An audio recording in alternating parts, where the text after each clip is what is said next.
ये मेरी second video है regarding issues of contract agreement.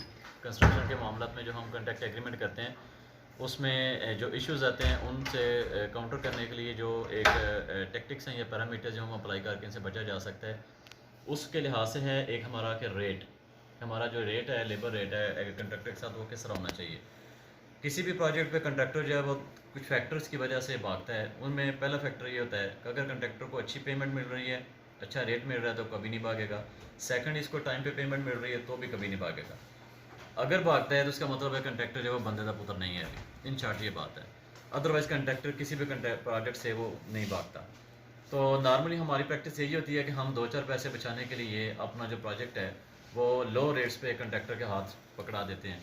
तो इसकी मिसाल ऐसी है जैसे हम ईद पे करते हैं कि अनाड़ी कसाई के हाथ में के हाथों अपना बकरा जब वो ज़बह करवा देते हैं तो वो बकरे की सर उतार के तो दूसरे घर में पहुंच जाता है, फिर हम उसके पीछे पीछे घूम रहे हैं जी हमारे जो गोश्त है वो भी मुकम्मल कर जाए।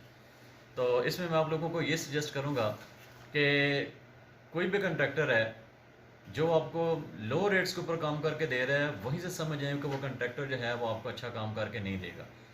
कॉन्ट्रैक्ट एग्रीमेंट की या कॉन्ट्रैक्ट एग्रीमेंट कॉस्ट की अगर मैं बात करूँ तो किसी भी प्रोजेक्ट में नॉर्मली ये जब 1/4 से लेके 1/5 तक ये वेरी करती है।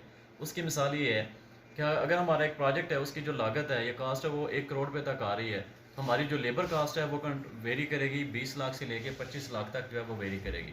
इससे ज़्यादा नॉर्मल हमारी जो कंस्ट्रक्शन कास्ट है, लेबर कास्ट है, वो नहीं आती।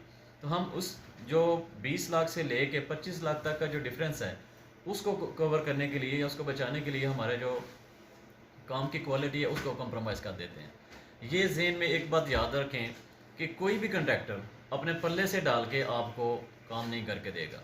अगर कोई कंट्रैक्टर आपको अच्छे रेट्स के साथ काम करके दे रहा है तो उसका मतलब यह है कि वो क्वालिटी पे कंप्रोमाइज़ नहीं कर रहा। और अगर कोई कंट्रैक्टर लो रेट्स के ऊपर आपसे काम ले रहा है तो उसका मतलब ये ज़हन में साफ रखें कि वो आपकी क्वालिटी पे कंप्रोमाइज़ पहले ही कर चुका हुआ है।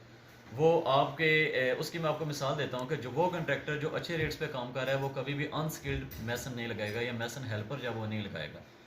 वो आपको प्रॉपर मैसन जो हैं और प्रॉपर जो एक्सपर्ट वर्कर्स हैं, उनकी स्किल्ड वर्कर्स हैं, उनकी मदद से ही आपका काम जो वो फिनिश करेगा।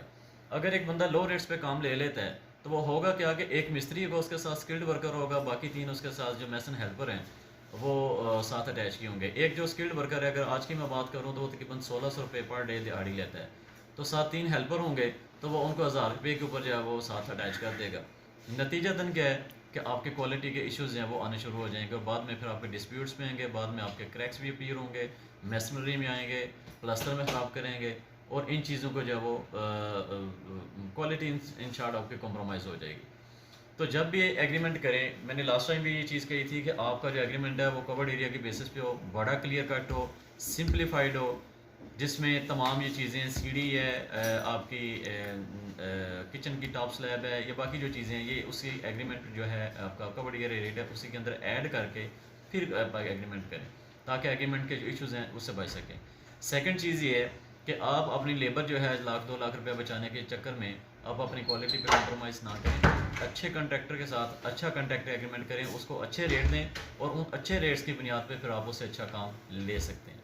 और इसमें एक और बात जो बड़ी अहम है, आप बिलो रेट्स पे या लो रेट्स के ऊपर कॉन्ट्रैक्टर को काम देंगे जो प्रोफेशनल नहीं होगा, वो आपका काम डिले करेगा। जब आपका काम डिले होगा तो मीनवाइल उसी दौरान आपकी जो एक तो आप उसको वैसे टाइम वेस्टर जो होगा आप उसके पीछे पीछे भागते रहेंगे। नंबर 1 क्वालिटी कंप्रोमाइज़ करेंगे, नंबर 2 आपकी टाइम वेस्टेज होगी।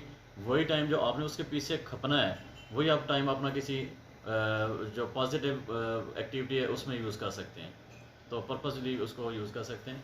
और तीसरी जो सबसे इम्पॉर्टेंट है कि यही आपका जो टाइम वेस्टेज है डायरेक्ट इफेक्ट करता है आपकी कास्ट को।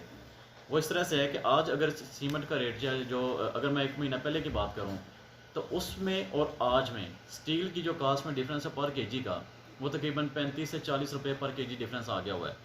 अगर आपका कंट्रैक्टर अच्छा है, प्रोफेशनल है, आपको इन टाइम काम कंप्लीट करके दे रहा है, तो मटेरियल्स की कास्ट की मद में आप अपनी ठीक ठाक सेविंग कर सकते हैं।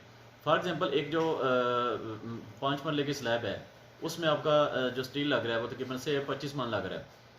तो आज का जो रेट है वो 200 रुपया रेट है, या पिछले महीने की मैं बात करूँ तो 200 रुपया रेट था। आज जो रेट है वो 240 के लगभग पहुंचा हुआ है।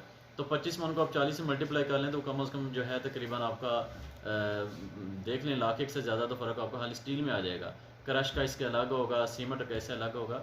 सो आपका जो टाइम वेस्टेज है वो डायरेक्ट लिंक्ड है आपकी प्राइस के साथ। नतीजतन मेंटल टॉर्चर अलग है, क्वालिटी कंप्रोमाइज़ अलग है, और इसके साथ साथ मटेरियल्स की मद में जो आपकी कास्ट आपको बियर करनी पड़ जाती है वो इससे अलग है।